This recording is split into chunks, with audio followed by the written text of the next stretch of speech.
Hello, friends. Welcome to Knowledge Valley for IAS, IFS, IPS. This video is a discussion on China. Now, why are we discussing on China? Because it is on the center of the politics today during the time of the corona pandemic. The article says the dimming of Chinese strongman's aura. So, focus is going to be on the Chinese Premier Xi Jinping. The question is not whether, but when disgruntled forces might challenge Xi Jinping's leadership.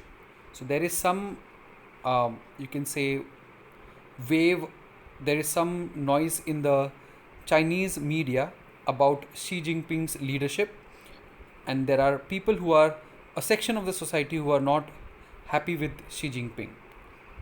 So, to the outside world, China seeks to project a picture of united China and great China.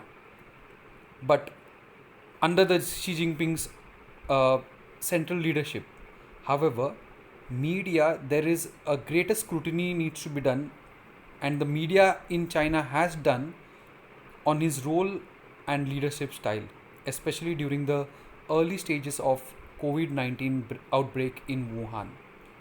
Reports have surfaced alleging delay in reporting the facts, conflicting instructions, and tight censorship. What we are going to see is the evolution of the People's Republic of China till the Xi Jinping's position as the premier. China has a great history of glorious dynasties since thousands of years. The last dynasty was the Qing dynasty, which was later thrown out by Dr. Sun Yat-sen. The Chinese history is filled with the glorious past of its dynasties, but later in the 17th and the 18th century, and yes, continuing in the 19th as well as initial 20th century, there was the control of the Europeans on the Chinese trade and economy, and also on the Chinese people. This was overthrown by Dr. Sun Yat-sen and later the maker of People's Republic of China, Mao Zedong. Mao Zedong was the first premier, and he started the Chinese Communist Party. Now, Mao Zedong was the first premier, and he had a stronghold on the minds of Chinese people. China was made on October 1st, 1949. China is ruled by the People's Communist Party in China, and from 1949 till date, China is ruled by a single party. The Communist Party and the communist ideology is dominant in the Chinese culture or the Chinese territory. The Communist Party follows the ideology of socialism, but with Mao Zedong's version of communism. In China, if I have to tell you in short, the Chinese follow communism in social as well as political sectors, whereas there is capitalism in the economic sector. This capitalism was later brought in by Deng Xiaoping. The Chinese Communist Party, which came into power in 1949, started ruling China, and its architect Mao Zedong was the main person who ruled it. He ruled China like a dictator till 1967. It was initially said that he and 4 of his close relatives were actually ruling China. This was led by his wife. From 1949 till 1967, Mao Zedong ruled China, and in between he had brought the great leap forward to bring social and economic changes. This was also called as Cultural Revolution. So just remember, from 1949 we have October 1st, 1949, formation of China. Then you have the great leap forward in the 1960s, that is 1958 to 1962, and this was by Mao Zedong to bring a cultural revolution. Then we have Deng Xiaoping. Deng Xiaoping is considered to be the father of modern China, or father of modernization in China. Deng Xiaoping was also important for taking Chinese economy to great heights. What he did was he kept China as politically and socially communist, but economically he took China, or the Chinese economy, towards capitalism, towards profits, towards, as we say now, Chinese economy dominating the whole world.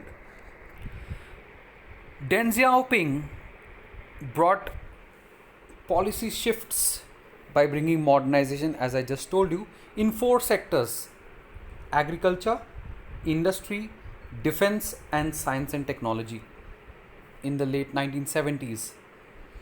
As I told you, it was for the foreign direct investment and increase in trade. But as Mao Zedong, who mostly ruled like a dictator with his 4 important people, Deng Xiaoping ruled mostly in a collegial form. When I say collegial form, there were 8 elders who actually helped or ruled during that period. So the party's 8 elders were important. Hu Yaobang and Zhao Ziyang, both were general secretaries of CPC, who were considered Deng Xiaoping's left and right hand. So we saw leadership quality of Mao Zedong, then we saw of Deng Xiaoping. From 1990 until his death in 1997, Deng Xiaoping's title was that of Honorary Chairman of Bridge Association of China. Though he never became the chairman of the Chinese People's Party, or the Communist Party of China, he never became the chairman, but still he had a lot of power in the minds of the people. He was a leader.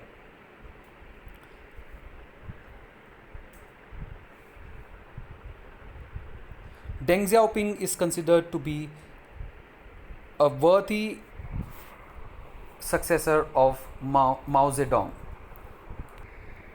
During the time of Deng Xiaoping, this photo became famous worldwide. This photo was a common man standing in front of tanks to fight against the authoritarian regime of the Chinese Communist Party. It was a symbol of freedom, it was a symbol of democracy, it was a symbol of fundamental rights. This photo is till today also seen as a symbol of rights all across the world. Now this symbol or this photo is during the time of Deng Xiaoping. It is in China and it was at Tiananmen. So just remember Tiananmen. So it's Tiananmen Square, which is in China, where protest erupted asking for a democratic Chinese country, which was under the hands of the Chinese peoples, that is the Communist Party of China. After Deng Xiaoping, an important leader to come to power is Xi Jinping. Xi Jinping took power from Hu Jintao and became the premier recently. Now Xi Jinping is considered to be not as powerful as Deng Xiaoping and Mao Zedong, but he has considerate amount of power. though not powerful like them. The reason is why Xi Jinping is famous and he is in power is because he rules he rules by fear, not consensus or peace. He rules by fear. What he has done is he has put most of the officers, his rivals, or you can say, as in China it is said, the tigers, that is the big officers, and even the flies, that is the small officials, he has given them death penalty to show how ruthless he is. So that is how Xi Jinping is famous. But because of the COVID-19 and his handling and the recent flares up with United States and the economy which is going down, his style of leadership is questioned. So we are going to see the problems which are faced by Xi Jinping now.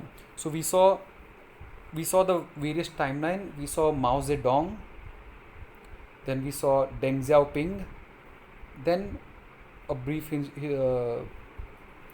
on Xi Jinping. Let's see what are the problems now faced by Xi Jinping. So three important spots for the current premier is the COVID-19.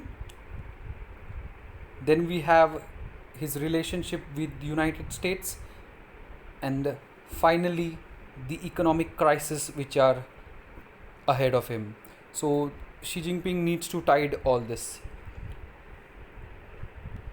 With United States, it sees its relation to be in a spot because of Taiwan. United States has made an act. The act is Taiwan Allies International Protection and Enhancement Initiative, that is the Taipei Act, which seeks to strengthen Taiwan's de facto independence. But Xi Jinping wants to focus on the United China policy. So these two things, one act made by United States, on the other Xi Jinping's policy of one China, both might create a confrontation between United States and China. Another confrontation issue is Mr. Xi has no anointed successor. What he has done is before Mr. Xi came to power, there was a rule that every Chinese premier could be in power for 2 terms. But Xi Jinping changed the whole constitution and made it many number of terms. And he wants to increase. So in 2022, he's expecting to get himself elected another term for the Chinese premier. But what has happened is, due to this ambition, other leaders, young leaders who wanted to get a promotion or wanted to have high posts, the other leaders are now in a state of confusion, and they are not happy with Xi Jinping's leadership. A recently leaked internal report of the China Institutes of Contemporary International Relations, so CICIR, so that is China Institute of Contemporary International Relations, it's a think tank. So the recently leaked report says that there is a rising tide of anti-China sentiment in the wake of the novel coronavirus, and this might lead to the leadership crisis in China. The hope that an economically rich and prosperous China would gradually become liberal and democratic has been belied. So a lot of hopes was given to Taiwan as well as Hong Kong. We have seen a lot of fights in Hong Kong, on revolt in Hong Kong against the Chinese. So the trouble area for Chinese is Hong Kong, Taiwan and Tibet. It is part of their one China policy. For now, the face-off continues and demands for accountability for the outbreak are mounting, testing Xi's leadership. The alienation of China of a sizable section of the international community and public criticism of Mr. Xi, including the Chinese social media, suggests that the sun may have reached its zenith. Now, what we have to remember is this was written by Sujoy or R. Chinoy. He is a China specialist and a former ambassador. and a lot of good inputs put by him, and currently Director General of Manohar Parrikar Institute of Defense and Studies and Analysis, New Delhi.